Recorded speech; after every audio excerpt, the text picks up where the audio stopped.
টানা বর্ষণে শিল্পনগরী গাজীপুরের বিভিন্ন এলাকায় জলাবদ্ধতায় তলিয়ে গেছে। টঙ্গী, ভোগড়া বাইপাস, জয়দেবপুর, কোনাবাড়ি ও কালিয়াকৈর সহ বিভিন্ন এলাকার সড়ক, অলিগলি ও নির্মাঞ্চলে পানি জমে জনজীবন বিপর্যস্ত হয়ে পড়েছেন।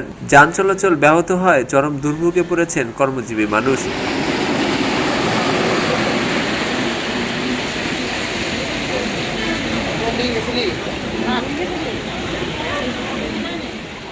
শিক্ষার্থী ও শিল্প কারখানার শ্রমিকরা গত কয়েকদিন থেকে থেমে থেমে ভারী বৃষ্টিতে গাজীপুরের গুরুত্বপূর্ণ সড়কগুলো পানিতে তলিয়ে যায়। টঙ্গী, ভোগড়া বাইপাস, জয়দেবপুর, কোনাবাড়ি এবং কালিয়াকৈরের বিভিন্ন এলাকায় হাঁটু থেকে কোথাও কোথাও কোমর সমান পানি জমে যায়। স্থানীয়দের অভিযোগ, অপর্যাপ্ত ড্রেনেজ ব্যবস্থা এবং পানি নিষ্কাশনের সংকটের কারণেই সামান্য বৃষ্টিতেই গাজীপুরের বিভিন্ন এলাকায় জলাবদ্ধতা তৈরি হচ্ছে।